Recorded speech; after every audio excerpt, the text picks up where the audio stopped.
السلام علیکم، کیا حال ہے والا ہے؟ ماشاءاللہ دوست آپ سب خیریت سے ہیں جی۔ آج کا ہمارا عنوان آپ کے سامنے سکرین پر موجود ہے، احمد ندیم قاسمی اور مجید امجد کی نگاری۔ اس کا ہم نے موازنہ کرنا ہے، اس پہ ہم نے نوٹ روشنی ڈالنی ہے۔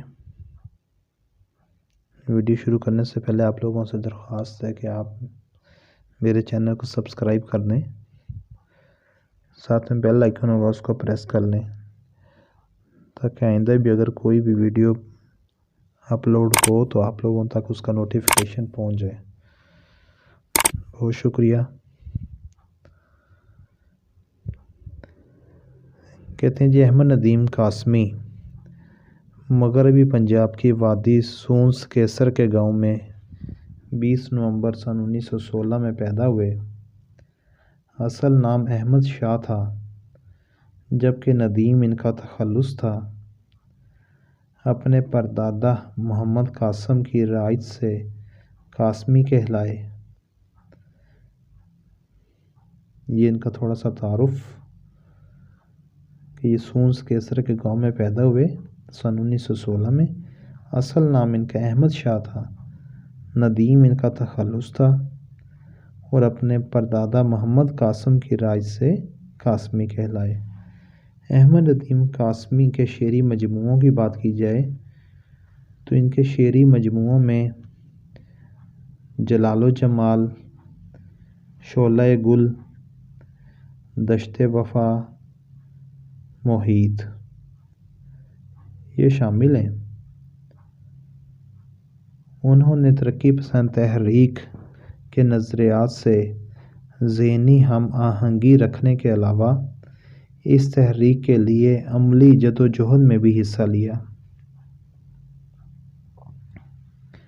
ان کی نظم نگاری کا آغاز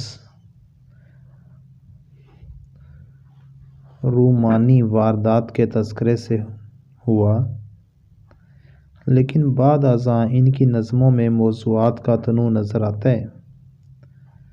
انہوں نے تقریباً ہر موضوع پر طبع آزمائی کی ہے، خاص کر انسان دوستی، انسانی زندگی، حب وطنی، عوام کی خوشحالی اور معاشرتی ناانصافیوں کے خلاف بہت سی نظمیں تحریر کیں۔ حریت فکر اور آزادی اظہار ان کی نظموں کا مرکزی موضوع رہا ہے۔ موضوعاتی اور حیاتی سطح پر تازہ اور مثبت تبدیلیوں کی قبولیت کا رویہ ان کے ہاں ملتا ہے۔ حریت فکر اور آزادی اظہار ان کی نظموں کا مرکزی موضوع رہا ہے جی۔ موضوعاتی اور حیاتی سطح پر تازہ اور مثبت تبدیلیوں کی قبولیت کا رویہ ان کے ہاں ملتا ہے۔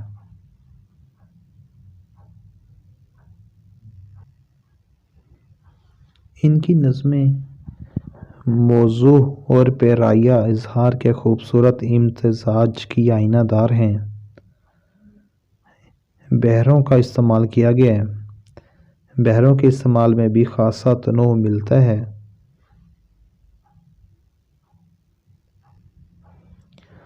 تخیل اور جذبہ کی باہم آمیزش کی وجہ سے ان کی نظمیں آغاز سے انجام تک قاری کو اپنی گرفت میں لیے رکھتی ہیں۔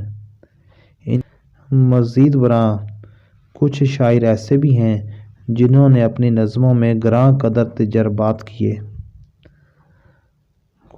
کچھ شاعر ایسے بھی ہیں جنہوں نے اپنی نظموں میں گراں قدر تجربات کیے، مثلاً مجید امجد، جعفر طاہر، مصطفیٰ زیدی، وزیر آغا،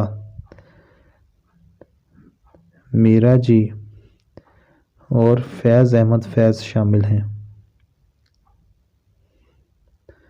اگر ہم اب بات کریں جی مجید امجد کی نگاری کی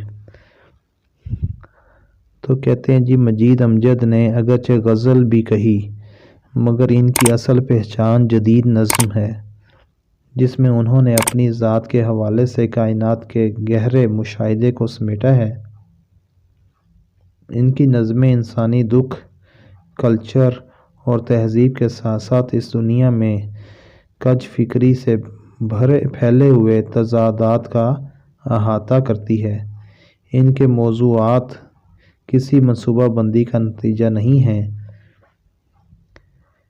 ان کی نظم کی حیت اور اس میں موجود تمثال کاری کا فن موضوع کو بجائے خود کسی ایسے نقطے پر مرکوز کر دیتا ہے۔ ان کی نظم کی حیت اور اس میں موجود تمثال کاری کا فن موضوع کو بجائے خود کسی ایسے نقطے پر مرکوز کر دیتا ہے جہاں سے شعری جمالیات کے چشمے جاری ہوتے ہیں۔ مجید امجد کے شعری مجموعے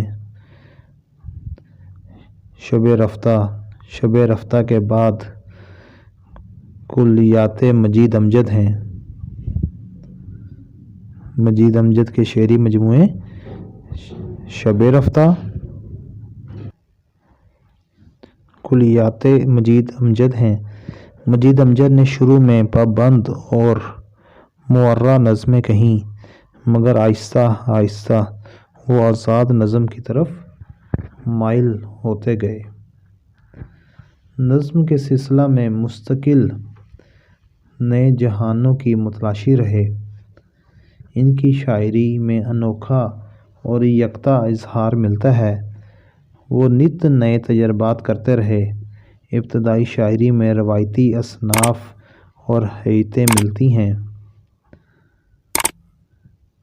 کون نہیں جانتا کہ ہر شاعر ظلم اور ناانصافی کے خلاف ہمیشہ آواز بلند کرتا ہے، مگر فرق یہ ہے کہ سب کا طرز اظہار جدا جدا ہوتا ہے۔ مجید امجد نے اپنی ایسی نظموں کو قلبی واردات میں ڈھال کر پیش کیا ہے۔ مجید امجد محض حیاتی تجربات کا شاعر نہیں ہے۔ ان کا کمال یہ ہے کہ وہ اپنے حیاتی تجربے کو اپنی شعور اور جذبے کی بھٹی میں اس طرح بناتے، سنوارتے اور پکارتے ہیں کہ ہر تجربہ ہونے کے ساتھ ساتھ اعلیٰ درجے کی شاعری بھی ہوتا ہے۔ دراصل مجید امجد پیچیدہ تخلیقی شعور کے حامل شاعر ہیں۔ مجید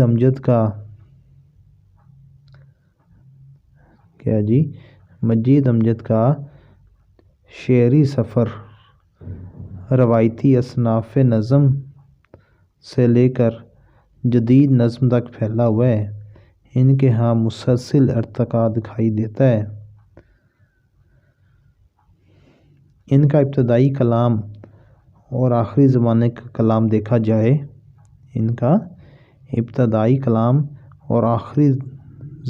کا کلام دیکھا جائے تو یہ دو مختلف شاعروں کا کلام نظر آتا ہے۔ مجید امجد کی نظموں میں قریبی اشیاء کے وجود کا گہرا احساس ہوتا ہے۔ مجید امجد جن چھوٹے چھوٹے زندگی کے مسائل سے دوچار ہوتے ہیں، ان موضوعات کو بھی انہوں نے اپنی شاعری میں برتا ہے۔ ان کے ہاں ایسے موضوعات پر بھی گہرا مشاہدہ دیکھنے کو ملتا ہے۔ ان کی نظموں کے مطالعے سے یہ بات سامنے آتی ہے کہ چھوٹے چھوٹے واقعات یا اشیاء و مظاہرات کا بیان سرسری نہیں ہے، بلکہ شاعر نے داخلی کیفیت کا خارجی مظاہرات سے گہرا ربط قائم کیا ہے، اور یوں خارجی چیزیں داخلی کیفیت سے مربوط ہو کر اس کی مکمل ترجمانی کرتی ہیں۔ مجید امجد نے اپنی تخلیقی کاوشوں میں عروض و بحر کے متنوع استعمال اور مرثیہ کاری کے ذریعے اپنی شاعرانہ صلاحیتوں اور مہارتوں کا ثبوت بہم پہنچایا ہے۔ مجید امجد کے ہاں داخلی اور خارجی فکری اور فنی سطح پر توازن قائم ہے۔ ان کی شاعری کا موضوع سیاسی ہو یا سماجی، وہ کسی سمت حد سے آگے نہیں بڑھاتے۔ مجید امجد زندگی کی تمام تر رنگینیوں اور اس کے مظاہر پر گہری نظر رکھتے ہیں اور پھر اسے فن کے سانچے میں ڈھالتے ہوئے نظر آتے ہیں۔ امید کرتا ہوں آپ لوگوں کو ویڈیو اچھی لگی ہوگی۔ ویڈیو اچھی لگی ہو تو اس کو پلیز تھمز اپ کر دیں۔